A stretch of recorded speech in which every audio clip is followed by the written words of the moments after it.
Hello foodie friends, welcome back to one of my favorite subjects of all time. We're going to delve into, yet again, the food of the RMS Titanic, which set sail this month but also sank this month. Now, if you are a longtime subscriber, you know that I have done already an in-depth 4-part series of the Titanic food with a very specific cookbook that we reviewed and we absolutely fell in love with. And in that series, I went in depth with some of the passengers, the crew, and what life would have been like on the Titanic. So we're not going to do that exactly, but I did have a subscriber ask me, could you please do the rice soup that was featured on the Titanic? And I will show you the menu right here. I found a third-class surviving menu that was dated April 14th, which would have been the night she struck the iceberg. And for dinner that night, they served the third class a rice soup. Now, unfortunately, in the cookbook we reviewed, that particular recipe was not in there. So I thought to myself, why don't we go onto eBay and find a cookbook that was published in 1912 and see if some of those recipes are in there. And lucky for us, rice soup is featured in here. Now, we of course don't know and will never be able to know if this was the exact or even close to the recipe that was served on the Titanic, but it's the same year. It was a very popular cookbook, a very popular recipe, and so I'm thinking it will at least be as similar as we can hope for it to be.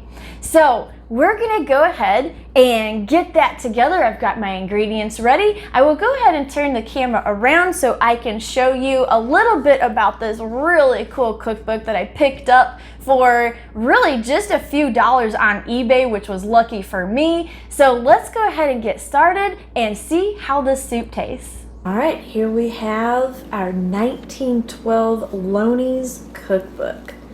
And I really like the fact that someone wrote some recipes in the margins, so we might actually try those on another episode.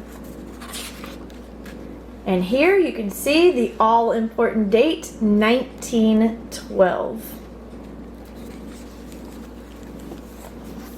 And we'll turn to our recipe right here. This is the one that we'll be recreating for today. Alright, welcome to the voiceover, where future editing me already knows the outcome to this iceberg of a soup, and so already knows that it's gonna sink our dinner. But I'll go ahead and tell you how I made it, just in case you do want to make this soup. Just consider yourself fully warned. So first I went ahead and chopped up our onions and our bell pepper. Now I went ahead and pre-measured my rice. And we'll get the soup started by pouring the rice and your vegetables in the cold water. Now when I first read the recipe, I thought this particular combination might be a little odd, especially without any carrot or celery. But sometimes odd flavor combinations are really good. But in this case, if you do make it, go ahead and add the carrot and celery. Now we'll go ahead and chop up our parsley. This will be added to the soup in the last step. And now, as past me still thinks this soup is going to turn out good, I went ahead and moved on to the next step, which is getting our sauce ready. So for this, in a saucepan, you will melt your butter, add your flour once it's melted, and whisk it together until it's a little thick. Now you're going to add in your cream, whisk that together, and we'll get ready to add our spices. So now you'll put in your cayenne, nutmeg, salt, and your Worcestershire sauce, which should have flavored this soup actually pretty good. But as you'll find out, it just wasn't enough to save this soup. And now you'll whisk all that together and let that come to a boil and leave on the stove for about 5 minutes. By now your rice will be done and ready to be added to your other mixture.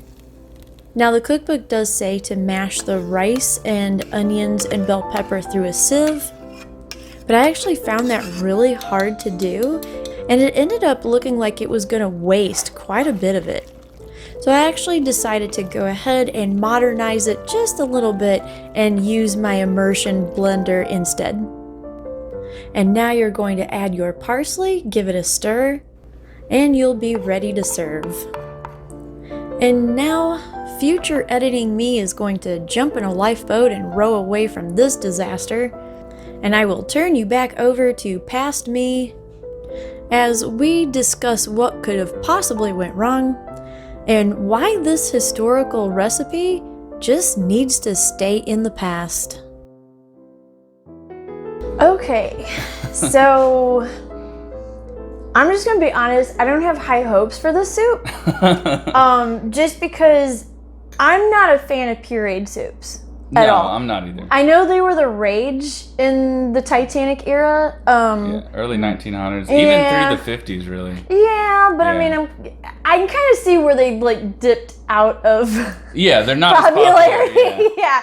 I kind of like more of a chunky soup. Right. But okay, let's just do it. Go from there. Okay. It is more like gruel than it is soup. Okay. I mean, it is third class, so. You know, oh God, that's we terrible. Shall see. All right.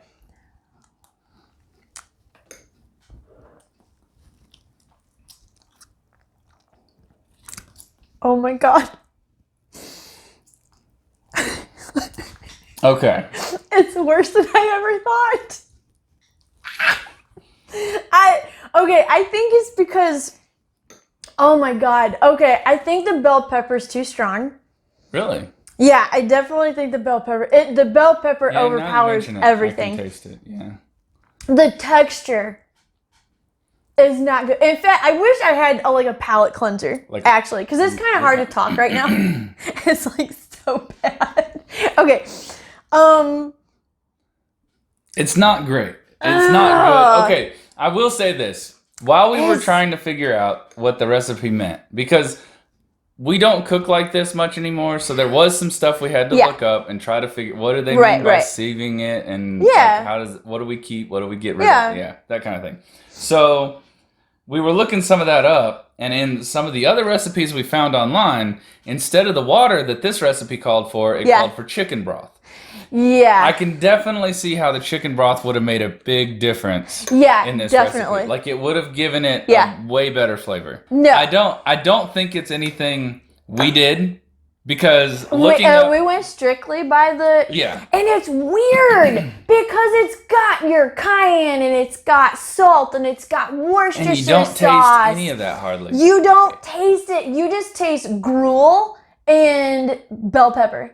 Yeah. That's all I taste in it. Yeah, I can barely taste the bell pepper, honestly. I got a farm fresh bell pepper yesterday from the Mennonite store. I don't know if that, maybe East Tennessee just grows some really strong bell pepper. I don't know. But even that, though, you're probably better off if you can taste it, because that's all you'll taste. That's all there is. Other than that, it's just thick gruel. It's just rice mush, and I'd rather have rice. No. I know. I can't imagine. Okay, if they did serve, if this was similar to something that they served on the Titanic, as a third class passenger, I would have been upset about it. This is what I kind of think. The White Star Line was known for its spectacular food in all three classes. Yeah.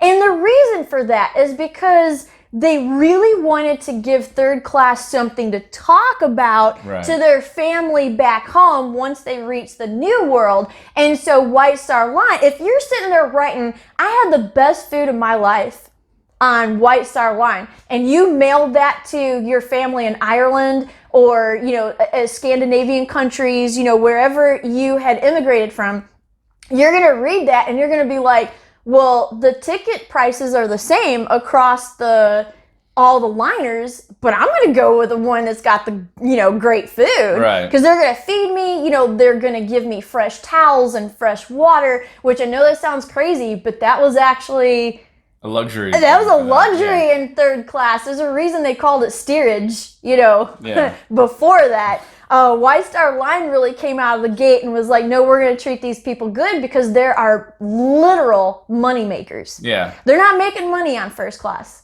They're losing money on first class. They're making their money on third. Which is the case with most business. Right. And so I can't imagine.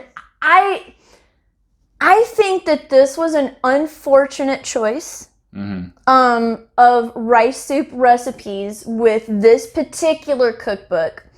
Even though this was written in 1912 and some of the other ones online did look similar, you know, in the Similar 1910s. A lot of them were almost identical, except they added the chicken broth. That would make me wonder if some modern chefs was like, no, we're going to switch it out because we know this is going to taste bad. Yeah, like, I mean, that really, could have been a thing. All right, so... To me, it's a complete fail.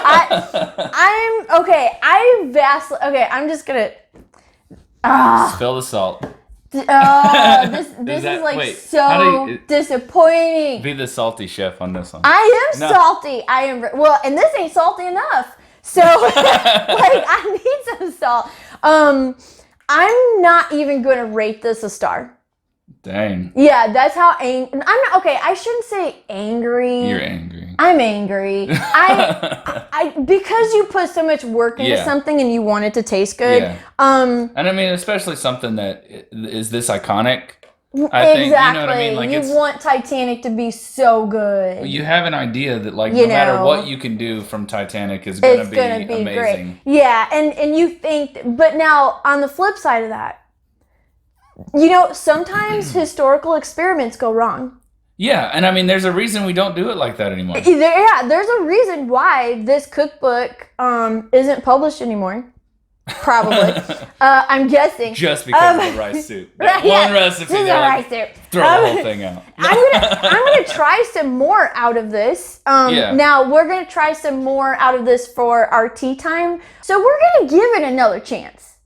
We'll try. We want it to work. We'll try really hard. Like I said, I think knowing this now, I think you could make something out of it. I don't even know. I don't know if it's worth. It's definitely not worth making this to make something else. No. Yeah. But I'm not giving this a star because it's not worth the work. It tastes. This will be edition number 1 on our worst recipes of the year. It will. Oh my God.